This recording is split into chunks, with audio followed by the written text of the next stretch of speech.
Hey, how's everybody doing out there today? COVID-19, COV, coronavirus disease 19.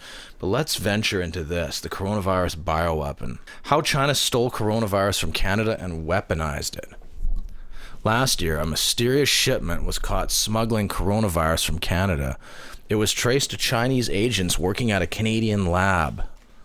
Subsequent investigation by Great Game India linked the agents to Chinese biological warfare program from where the virus is suspected to have leaked, causing the Wuhan coronavirus outbreak. Saudi SARS sample. On June 13, 2012, a 60-year-old man from Saudi Arabia was admitted to a private hospital in Jeddah, Saudi Arabia, with a 7-day history of fever, cough, expectoration, and shortness of breath. He had no history of cardiopulmonary or renal disease, was receiving no long-term medications, and did not smoke. Egyptian virologist Dr. Ali Mohammed Zaki isolated and identified a previously unknown coronavirus from his lungs. After routine diagnostics failed to identify the causative agent, Zaki contacted Ron Fauci, a leading virologist at the Erasmus Medical Center, EMC, in Rotterdam, the Netherlands, for advice. That's like, yeah, the Netherlands. I'm Dutch. Fauci sequenced the virus from a sample set by Zaki. Fauci used a broad-spectrum pan-coronavirus real-time polymerase chain reaction, RT-PCR, obviously, method to test for distinguishing features of a number of known coronaviruses known to infect humans. The coronavirus sample was acquired by scientific director Dr. Frank Plummer. Key to coronavirus investigation, Frank Plummer, blah, blah, blah. Canada's National Microbiology Laboratory, the NML, in Winnipeg, directly from Fauci, who received it from Zaki. This virus was reportedly stolen from the Canadian lab by Chinese agents. The exclusive interview conducted by bioweapons expert Dr. Francis Boyle on the origins of coronavirus. Dr. Boyle drafted the U.S. Bioweapons Act for the Bioweapons Convention, followed by numerous countries. Renowned Winnipeg-based Canadian National Microbiology Laboratory scientist key to coronavirus investigation has died in mysterious conditions in Africa. In a very strange turn of events, renowned scientist Frank Plummer, who received Saudi SARS coronavirus sample and is working on coronavirus vaccine in the Winnipeg-based Canadian lab from where the virus was smuggled by Chinese biowarfare agents and weaponized as revealed in Great Game India investigation, has died in mysterious conditions. Why aren't they talking more about this stuff? Frank Plummer was the key to the Chinese biological espionage case at Winnipeg's National Micro... This is like a fucking movie, man. While everyone's sitting here talking about some unknown virus that came from a frog, according to CBC, Plummer 67 was in Kenya. Africa has no cases of this coronavirus from Wuhan at all.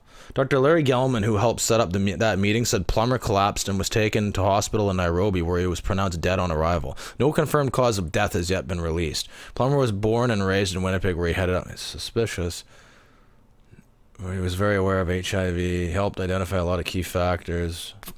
What is not mentioned in the CBC report, however, is that Plummer worked in the same National Microbiology Laboratory in Winnipeg, Canada, from where Chinese biowarfare agent Shi Guokui and her colleagues smuggled SARS coronavirus to China's Wuhan Institute of Virology, where it is believed to have been weaponized and leaked. The coronavirus arrived at Canada's Winnipeg facility on May 4, 2013 from the Dutch lab. The Canadian lab grew up stocks of the virus and used it to assess diagnostic tests being used in Canada. Winnipeg scientists worked to see which animal species can be infected with the new virus. Research was done in conjunction with the Canadian Food Inspection. You know, I've been getting this, waking up with kind of a little bit of sinus in my throat. I went for a nap a while ago, you know, my normal 10 p.m. nap, and I was having trouble sleeping. I kept on getting like a scratchy throat, and I was coughing, and I've had sniffles and stuff. It's really mild stuff, but it's been coming on the last 2 days. I'm wondering if these are... How could I have it, though? I've been in my house hiding. I'm in Canada, and I'm a white guy. Research was done in conjunction with the Canadian Food Inspection Agency's national lab, the National Centre for Foreign Animal Diseases, which is housed in the same complex as the National Microbiology Laboratory. Jeez, they don't even have to make tongue twisters to twist your tongue with this shit. NML has a long history of offering comprehensive testing services for coronaviruses.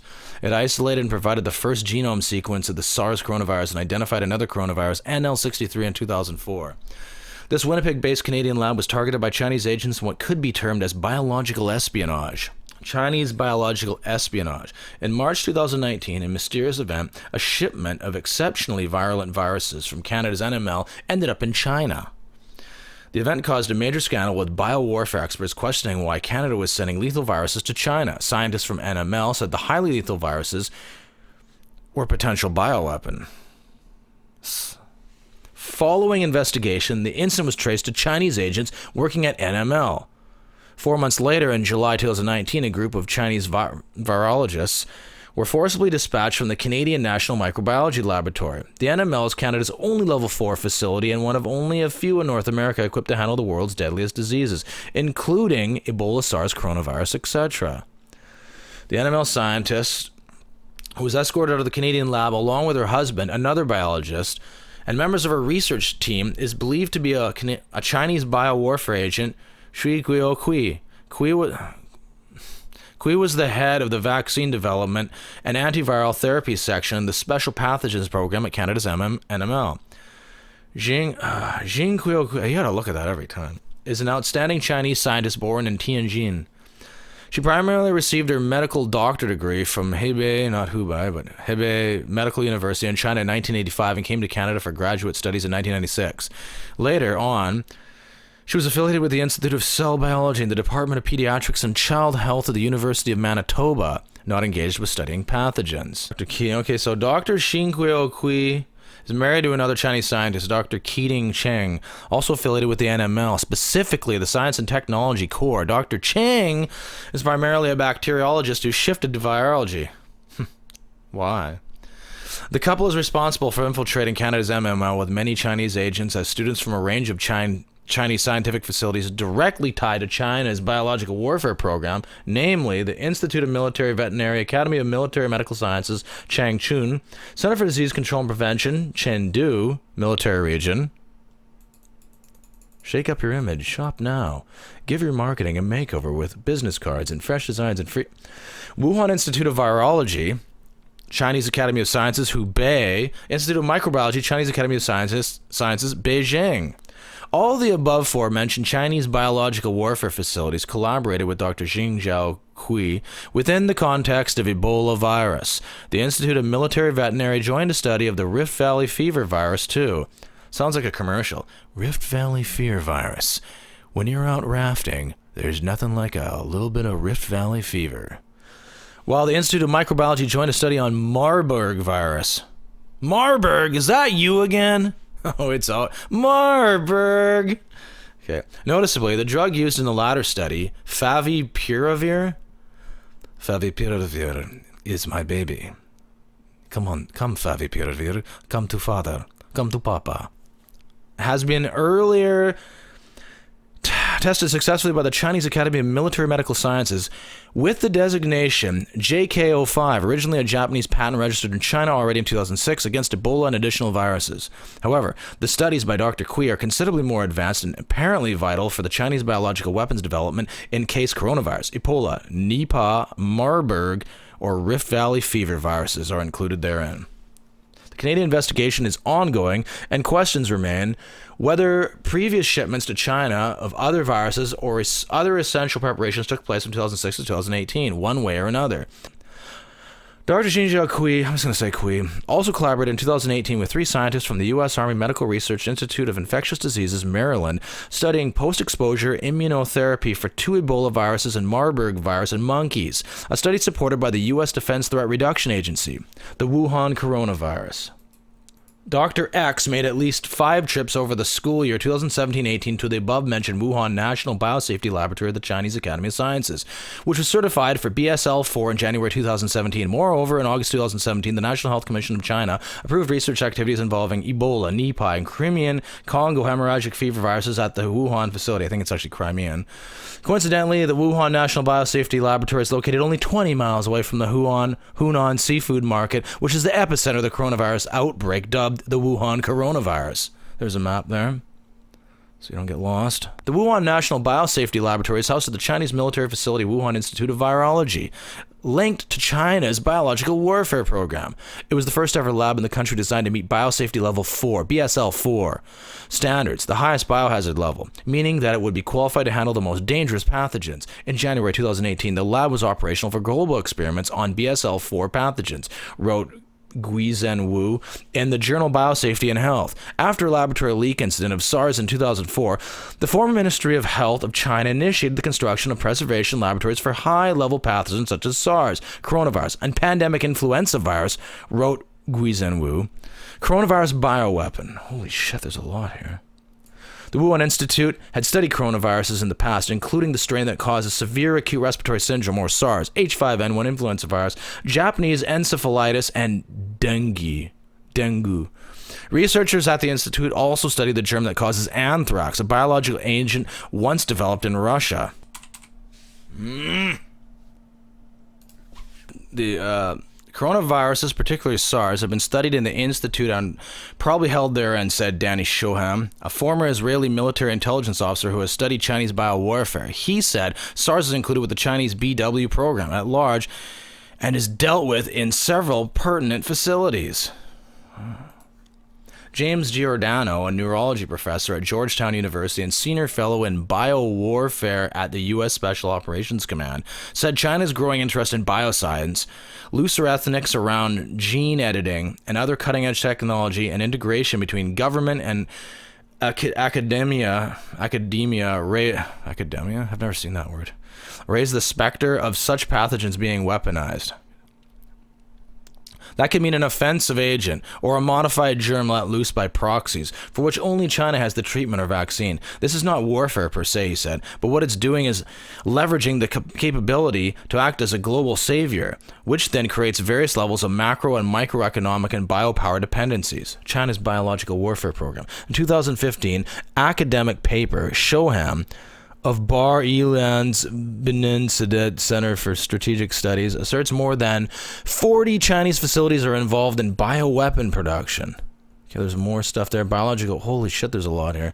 China's Academy of Military Medical Sciences actually developed an Ebola drug called JK5, but little has been divulged about it or the defense facilities' possession of the virus, prompting speculation its Ebola cells are part of China's biowarfare arsenal, Shoham told the National Post. Ebola is classified as a Category A bioterrorism agent by the U.S. Centers for Disease Control and Prevention, meaning it can be easily transmitted from person to person, result in high death rates, and might cause panic. Might? The CDC lists Nipah as a Category C substance, a deadly emerging pathogen that could be engineered for mass dissemination. China's biological warfare program is believed to be in an advanced stage that includes research and development, production and weaponization capabilities. Its current inventory is believed to include the full range of traditional chemical and biological agents with a wide variety of delivery systems, including artillery rockets, aerial bombs, sprayers, and short-range ballistic missiles. Weaponizing biotech. China's national strategy of military-civil fusion has highlighted biology as a priority, and the People's Liberation Army could be at the forefront of expanding and exploiting this knowledge. The PLA is pursuing military applications for biology and looking into promising intersections with other disciplines, including brain science, supercomputing, and artificial intelligence. Since 2016, the Central Military Commission has funded projects on military brain science, advanced biomimetic systems, biological and biomimetic, I've never even heard of that word, human performance enhancement, and new concept biotechnology. In 2016, an MMS doctoral researcher published a dissertation, Research on the Evaluation of Human Performance Enhancement Technology, which characterized CRISPR-Cas as one of three primary technologies that might boost troops' combat effectiveness. The supporting research looked at the effectiveness of the drug modafinil, which has applications in cognitive enhancement, and at transcranial magnetic stimulation, a type of brain stimulation, while also contending that the great potential of CRISPR-Cas as a military deterrence technology in which China should grasp the initiative in development. In 2016, the potential strategic value of genetic information led the Chinese government to launch the National Gene Bank, which intends to become the world's largest repository of such data. It aims to develop and utilize China's valuable genetic resources, safeguard national security and bioinformatics, and enhance China's capability to seize the strategic commanding heights in the domain of biotechnology warfare.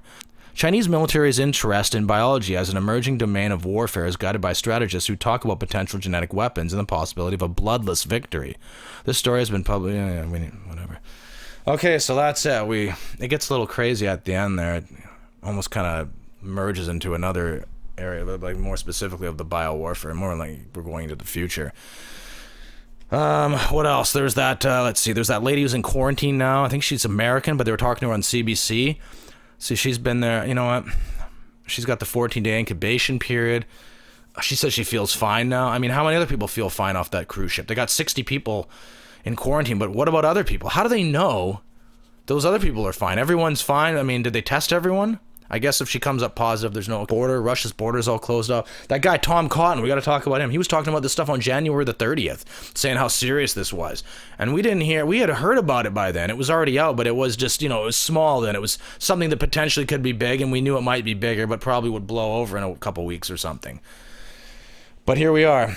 There's a little bit more.